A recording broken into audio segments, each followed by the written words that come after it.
Hey there, y'all. It's Peter Barclay here, host of your True North Sports Talk podcast, your home for everything to do with Canadian sports. And no matter what league you're into, there's likely going to be a podcast in regard to it. This week, it's the boys of summer, and we are talking Toronto Blue Jays baseball.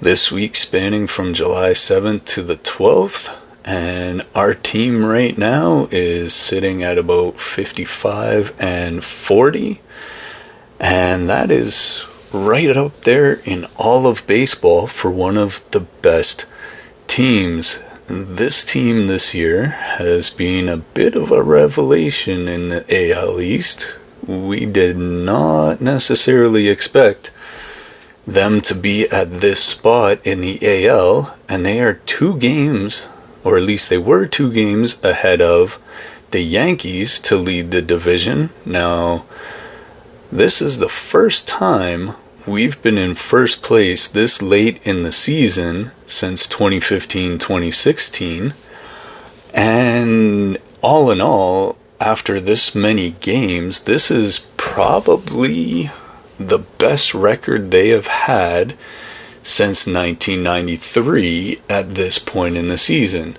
So why am I bringing that up? Well, for those of us like myself who are old enough to remember 1993, that is the last time the World Series came north of the border.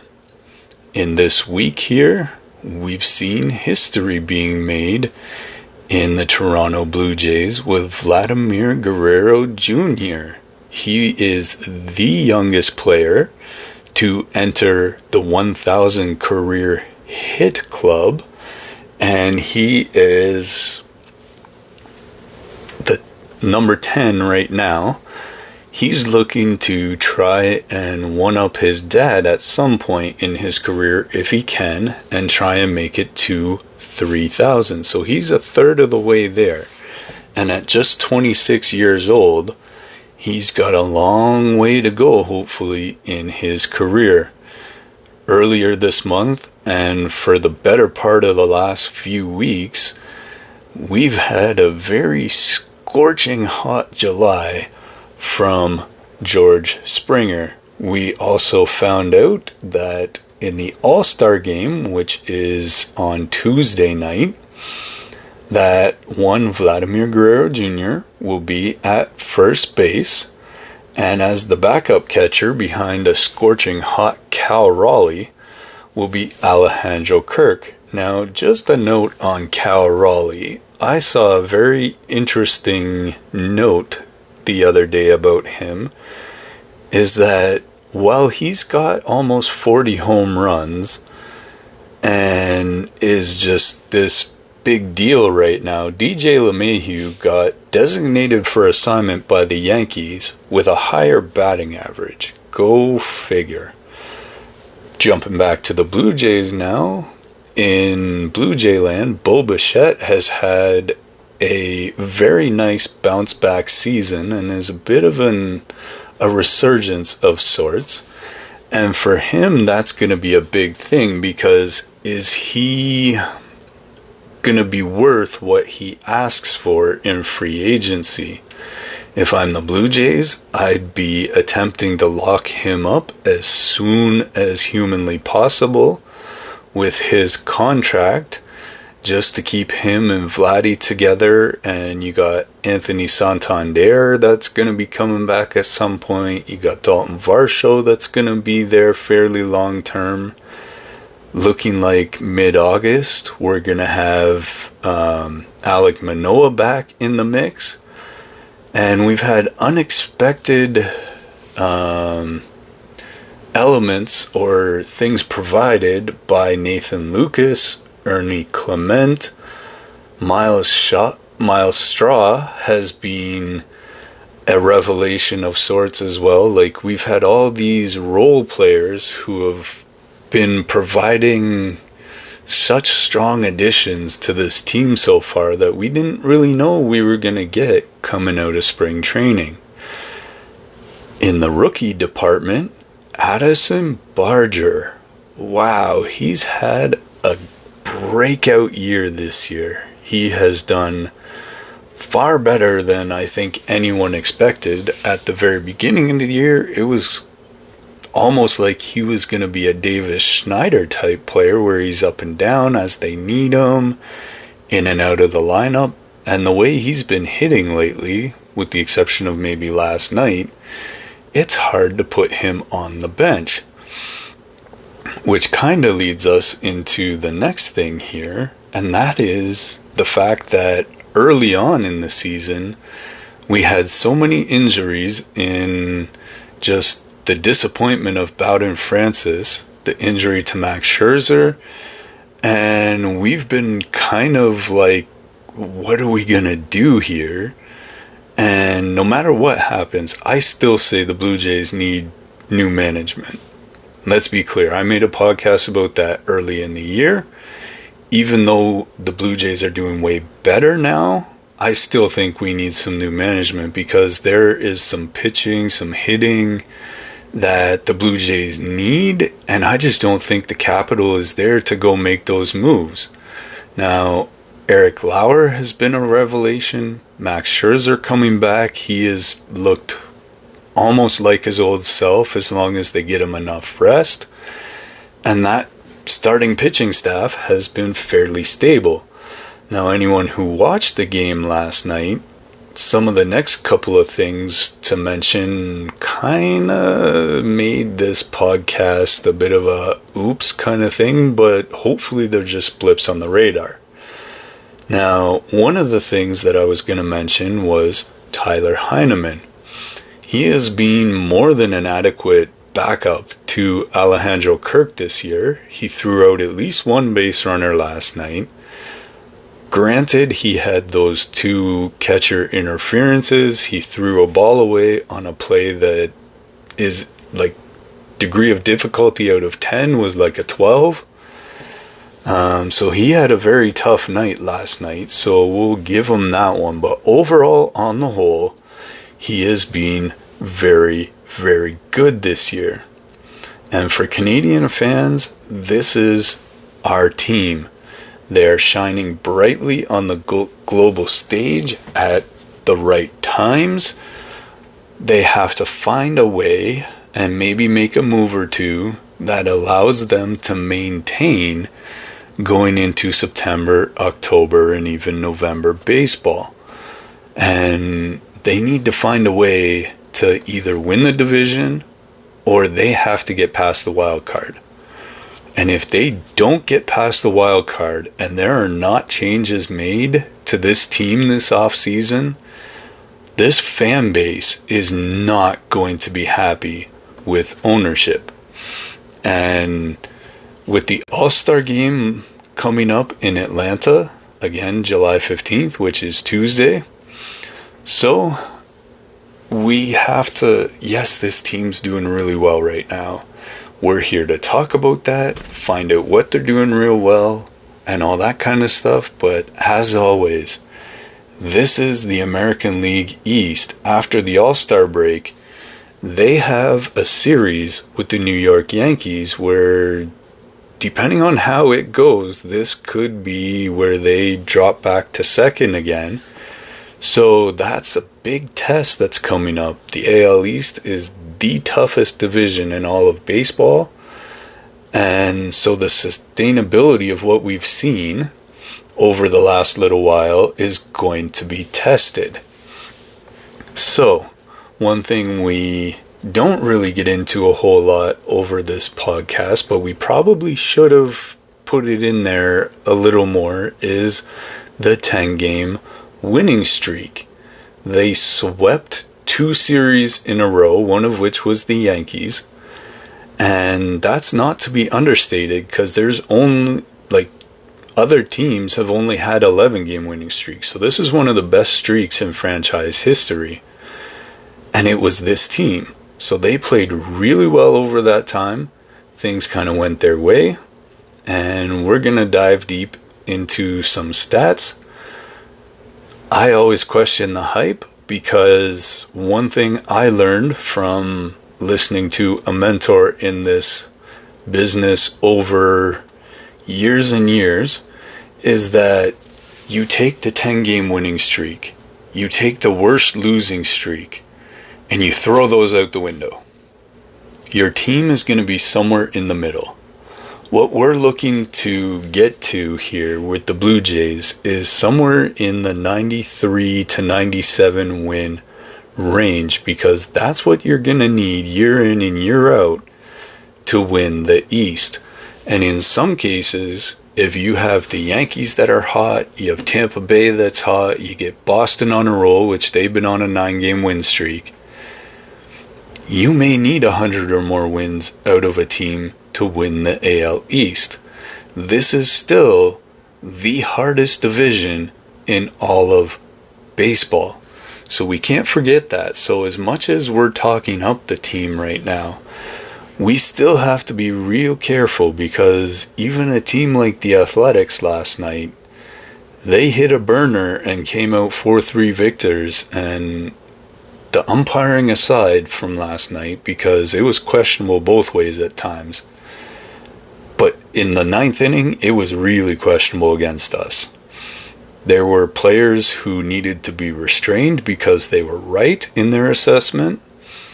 And so, yeah, we throw that out the window a little bit. They need to pick things back up today and just start another hot streak. As Cito Gaston used to say, and all us Blue Jays fans up here north of the border know, his adage was win every series. So 2 out of 3, 3 out of 4, and you'll be right there at the end of the season. So we'll kick off the historic moment from July 11th, so that's Friday night, and it took place in Sacramento. The Blue Jays were able to hold on to a 7-6 victory over the Athletics, and that would be Vladimir Guerrero getting his 1,000th career hit. It was a single in the 5th inning off Luis Severino. And as we mentioned before, at 26 years and 59 days, he's the youngest Blue Jay to reach this milestone. And that was found on posts looking on X, surpassing Tony Fernandez's previous youngest player mark. That night, Vladdy went 2 for 4. He scored a run. He had a stolen base. And he was pushing his stat line there, which is a pretty solid 282, 387, and a 450. This year so far, he's got 11 homers and 40 RBIs. As we mentioned, he's chasing his dad's mark, so Vladdy Sr. had 2,590 hits. Vladdy set a high bar for himself and is aiming for 3,000. And if his health holds out, he's on pace to reach that mark. Now, as we know, every player goes through downtimes. And as players get older, so he's 26 right now, but as he starts to reach the end of the contract that he signed, he'll run into difficulties when it comes to injuries. So we'll see how his health holds up. If you know anything about Vladimir Guerrero Jr., that cat wants to play every single day. He wants to play every single out. He wants to play every single at bat. And I remember a few years ago, they jokingly duct taped him to the bench because he didn't ever want to sit out a game. And when he did, he was coaching third base, he was giving signs from the bench, he was doing everything he could to keep busy. Simply because he always wants to play. He loves the game. And so that's about the only thing that could derail Vladdy, is as he gets to 34, 35, 36, being at that age right now myself, I can attest is that the body just doesn't react the same way. Now, they have the best doctors, stretchers, chiropractors, they got cryogenic chambers or hyperbaric chambers, they got the cold plunge, sauna, whatever they need to help them not feel the way the average person would at that age. Vladdy won the voting to be the starter for the All-Star game this year, his 4th straight All-Star game. And last year, he was running a 323 average with a 165 WRC plus. And so that's the thing, is that he's needs a hot second half to keep going with where he's at right now. And some people would say that Springer has more home runs. Bo has more home runs. Something's wrong with Vladdy. Why isn't he hitting more home runs with that big contract? And I think whoever's saying that out there is really missing who Vladimir Guerrero Jr. really is. Yes, he can hit a lot of home runs. He's won the home run derby. He's runner-up in the home run derby. And he's had 40 home run seasons. But the thing about it is, if you've been watching Vladdy since AA New Hampshire, you know something about him. Last night, the last 2 nights in fact, his first at-bat, Vladimir Guerrero Jr. took a walk to get on first base. There's other times he gets intentionally walked. Take a hit by a pitch. A single, a double, who cares what it is? He got on base. That's the real thing that we need to look at here. If Vladimir Guerrero Jr. has a 310 even batting average at the end of the season, but 15 home runs, and he was on base and was scoring runs and driving in runs other ways, who cares how many home runs he hit?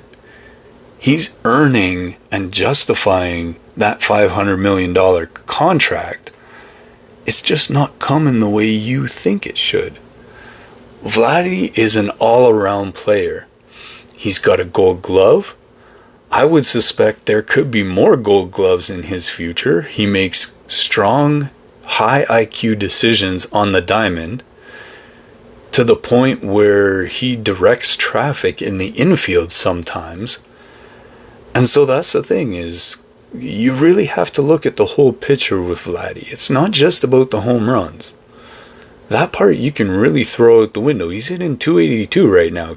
And to the average viewer at home, can you do that? I guarantee you can't. So that's the thing, is we have to take everything into consideration when it comes to that. Now, Alejandro Kirk got his second All-Star berth this year. And again, we mentioned before, he's behind Cal Raleigh, who just had a stellar start. Now, Alejandro is one of the best defensive catchers at this point. He's figured out how to block balls from one knee and does a really good job at that. He's hitting 288, which again, he's got a higher average than Cal Raleigh. He just doesn't have as many home runs. So he's slashing 288, 375, and 412. He's got 12 RBIs in his past 15 games, as per CBS Sports. So he's having a nice year. He's having a really good year. In any other year besides this one, where Cal Raleigh's kind of stealing the thunder with the fact that he's hit almost 40 home runs by the All-Star break, at this point, and we'll see how Kirky continues here, but his 5-year $58 million is looking like a savvy bargain right now, based on how good he's playing. But last year was abysmal. Next year, who knows what it'll bring. His 703 OPS suggests that he's not elite at hitting home runs, because that's offense plus slugging, right? And Kirky's not a home run hitter. He's a gap-to-gap hitter. He's a station-to-station runner based on his physical abilities. And so this is the thing. He's a steady force in your lineup. He gets clutch hits when you need it, as we saw last night. And that's another thing about Bo Bichette that the Blue Jays have really been enjoying this year, is he's really picked up his RBIs. He's back to near the top in base hits. And again, these guys aren't going to be big home run hitters, which means their OPS isn't going to look like sparkling like some of these guys do. But who needs a home run? You can win more games off a small ball, and I've been saying this for years about the Blue Jays, that someone needs to teach these guys how to bunt. Now, Varsho started it a couple years ago where he was bunting, but now you got Myles Straw bunting, you got Ernie Clement bunting, you got Nathan Lucas bunting, and look at Myles Straw, a walk-off bunt base hit. I've been saying it for years that Moneyball killed the bunt. But it's an integral part, because I look back to the era when the Jays were winning the World Series. You had guys like Robbie Alomar, Tony Fernandez, Ricky Henderson, all on the Jays that could lay down proper bunts. Manuel Lee before that. You look at that time period, you had Otis Nixon, Tim Raines. I'm sure I'm going to miss somebody, so please don't be offended if I forget people. But you had these leadoff hitters and just these type of players that could lay down a bunt when you needed them to. And it was exciting baseball. If it was an out, so be it. It was productive most of the time.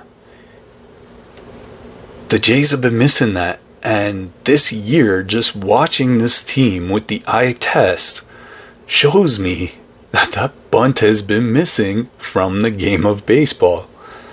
Now, in the future, we're going to do a podcast about stuff like that. So, let's get back to George Springer. As we mentioned before, he has been on fire this month.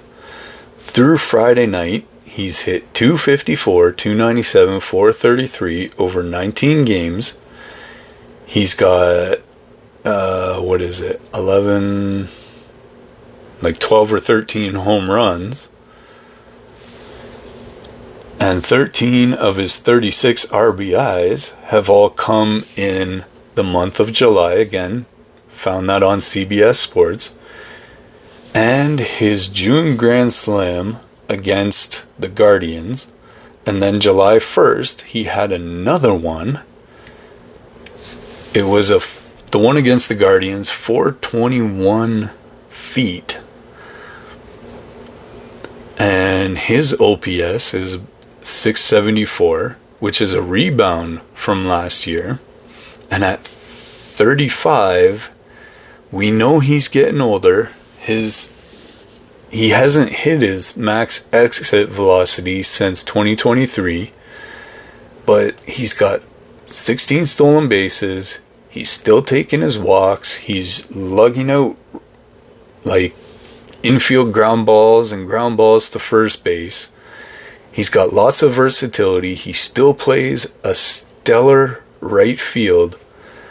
And if you look at some of the guys who got voted into the All-Star game, George Springer, and there's at least one other guy from around the American League, I believe it's the guy in Chicago with the White Sox, that really have better numbers and have had better years than a guy like Julio Rodriguez that was voted in.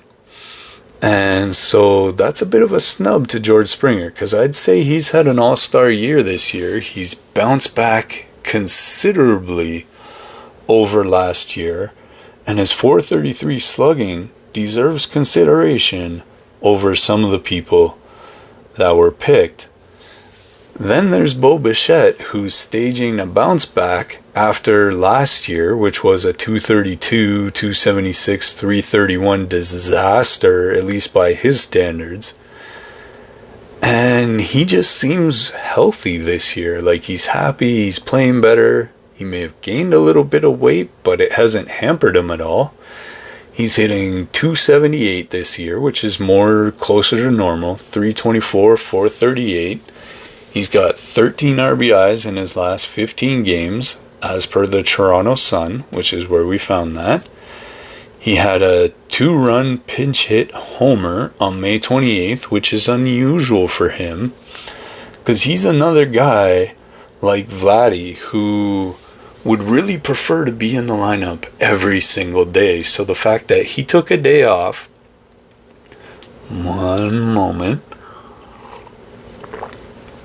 he took a day off and was called upon in the late innings. He's earning $16.5 million this year, and that's a walk year. That adds, as we said, his contract's running out, and so that puts pressure on him. But the broken fingers behind him, the calf issues, the leg issues that he had are behind him, it seems, this year. And he has taken back his shortstop position. And we just have to see if he can avoid the injuries, stay sustainable. His strikeout rate is up a little bit, up 3%. But his pre-2024 290 career average suggests that he can get back to that place. He's still a young guy. He's 27. And both those things are pivotal. Springer's veteran spark lifts the lineup, and Bichette's resurgence has stabilized the infield. Can they carry this into the postseason, as we mentioned earlier? Or is this just a blip on the radar? Now, as I mentioned before, you take out the hottest, you take out the coldest, and you find that warm water somewhere in the middle when it comes to baseball, because you're never as bad as your worst. You're never as good as your best. Doesn't matter whether you're the Dodgers, the Yankees. It applies to everyone in baseball. You're somewhere in the middle. Now, the trick is to be higher than 50%, like you're 70, 80. But you're never going to be 100 all the time. You're never going to be like 20 all the time.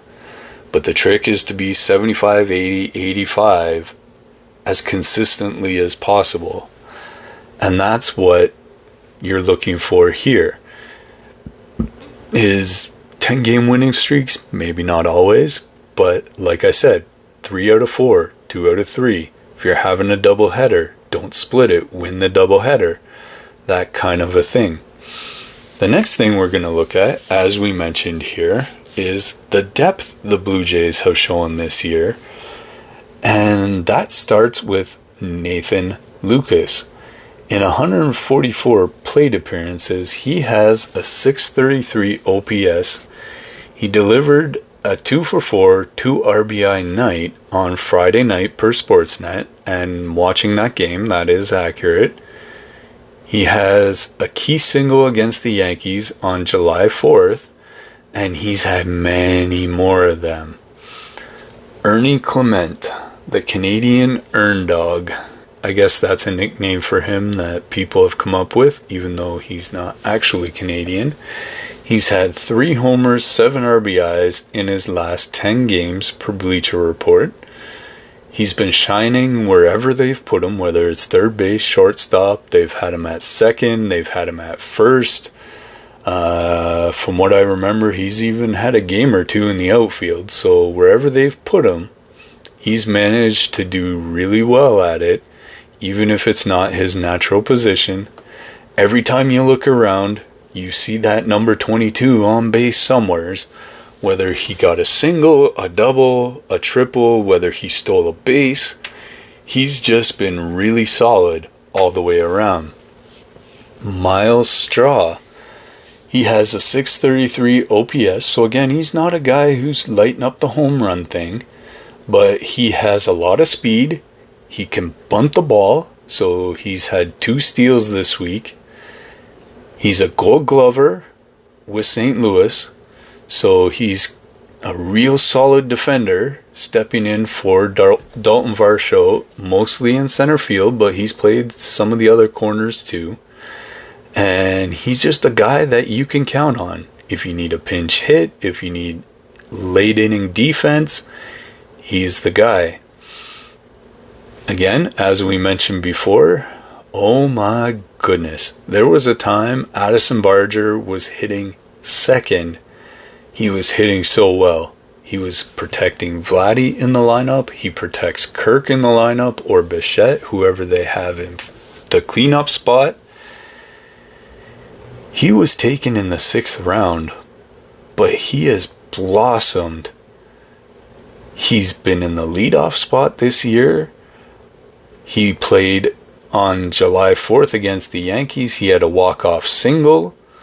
July 6th, let's see, per Fox Sports, that was the walk-off single. In 50 at-bats, he's hit 300 with 5 homers per The Athletic, though his 385 BABIP hints at luck. I don't think that's luck at all, really. I mean, if you look at him, he's always had good at-bats. He struck out a little more than you would have liked.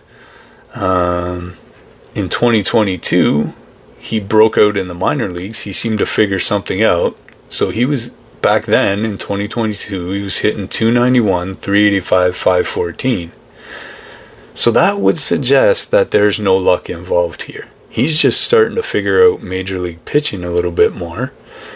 And to a degree, he was always a little bit fastball happy, shall we say. The stuff that spins, like curveball, sliders, sweepers, whatever you want to call them, always gave him a little more trouble. But he's put in the work, and he's starting to hit those pitches when he's ready too. But he's also learned how to make sure that there are pitches in the zone that are hittable. Last night was a bit of an abbreviation for the entire team. It was still a close game, but Barger, I don't think he's going anywhere anytime soon. I think he's really earned the right to finish out the season with the big league club. On July 6th, Straw's sacrifice bunt with the bases loaded, that's the one I mentioned, was the game-winning bunt. And Clement's walk set up rallies.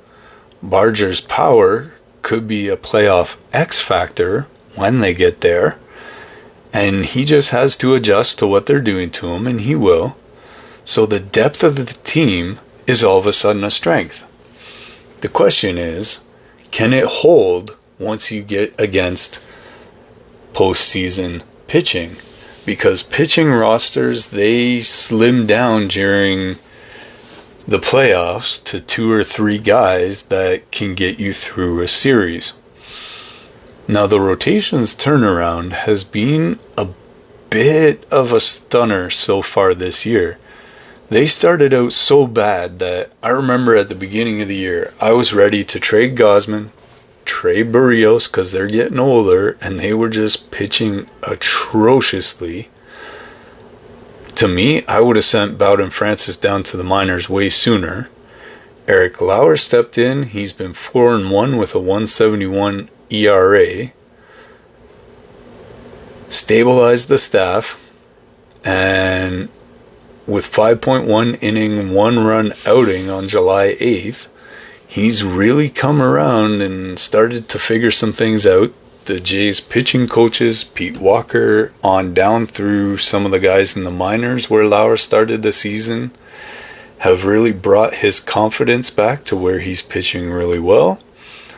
Max Scherzer came back from his thumb issue where he's learned ways to help deal with that issue between starts. His first win as a Blue Jay, not his first start, but his first win, came on Friday night. He struck out 8 over 6 innings against the Athletics. That information found from personally watching the game, but on sportsnet.ca, which is our Canadian home for the Blue Jays, seeing as how Sportsnet is owned by Rogers. Rogers owns the Blue Jays. His ERA at the moment is a 5.63, but that's only over a couple of starts. We'll see where he ends up. Jose Barrios, Chris Bassett, and Kevin Gausman have all picked up their games. I mean, Bassett was never an issue. You always knew what you were getting from him. He could give you 6-7 innings. He might allow a few runs here and there, but he could at least get you through 6. And so he's been stable the whole year. But that's cut the staff ERA. It was up around 4.50, which is really not good, down to 3.95, which is much better. You want to see it come down maybe 70 points more if you could help it. Scherzer's 40. That thumb soreness is something he's really got to work on. But his 8 strikeouts, his Hall of Fame grit, because you could see it. He got mad when the pitch clock gave him a strikeout. He wasn't happy about that. And he also told the pitching coaches when they came out, he's like, just let me finish this guy off. He got the guy to fly out, finish the inning, came out of the game. Behind the plate, Tyler Heineman has been a lot stronger this year than we're used to seeing, backing up Kirk. Kirk's been way better than we've been used to seeing.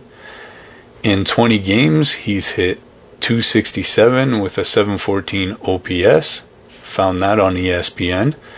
His game calling helped guys like Lauer and Scherzer. And with Kirk's 125 games last year, Heineman's .250 average, that helps ease the workload on Alejandro Kirk. Question is always going to be, can he maintain that and be sustainable, especially into the playoffs when you may need it? His defensive framing, though, which means he's helping pitchers get strikes, which is what Kirk does as well, is top 20% as per StatCast. He adds value, and this pitching stability coupled with 11 wins in 13 games, that fuels the 55-40 record. Question always is, can Scherzer's health and Heineman's form hold through that stretch? What a week for the Jays. It's been a good week up here in Canada, being a sports fan of the Jays. We had Vladdy's 1,000th hit, Springer's July heat, all-star nods for Vladdy and Kirky, Bichette's return, the depth of Lucas, Clement, Straw, Barger. You also have guys like Wagner who have been stepping in with Andreas Jimenez. You have Leo Jimenez who's been stepping in admirably. He hit a home run last night. You've had Will Robertson at times, although he's been traded to the White Sox. And you've just had different guys at different times coming in, putting in the work. And they're tied for third in all of Major League Baseball, or at least they were before yesterday's game. They're 2 games ahead in first place. Hopefully we can get an even hotter second half from Vladdy than the first half. Although his first half's way better than it was last year. And we need to keep Springer going as he's been going. It's better that he doesn't play the field as much. That helps him a lot.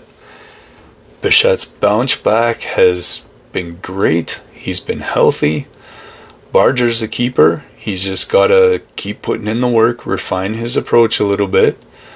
The rotation stabilized. Hopefully Scherzer's thumb holds up at least until Alek Manoah gets back. Lauer's consistency has made him the unsung hero of the pitching staff. Heineman's framing and defense and just even what he provides little here and there on offense, that could steal some games. The AL East, it's not going to stop. It won't relent. The Yankees, the Red Sox, to an extent, even the Orioles a little bit, they're right behind, hot on the Blue Jays. Can Toronto sustain this? I think they can if they keep playing this way. Just keep doing what they're doing. Put in the work. The next game is on Sportsnet today at 4:05. We might see Bassett as a relief pitcher just to get a little bit of work in. last game before the All-Star break, so we won't see any Blue Jays baseball till Friday next week. Join us. We're on Spotify, we're on YouTube, Rumble. Yeah, that's pretty much it. Use our hashtag True North Sports Talk. Who's your MVP this week? Is it Vladdy, Springer, Bichette? Maybe someone we haven't thought of like a Clement or a Straw? Let's just keep talking Jays all week long. And until next time, y'all, go Jays, go. And again, this has been another episode of True North Sports Talk Podcast. Subscribe to any of the above mentioned channels. Either it's Spotify, YouTube, Rumble, wherever you found us. And yeah, we will see you guys next time for another episode. And just check in for your daily 3-minute drills on YouTube as well. Yeah, see y'all next time. Love y'all.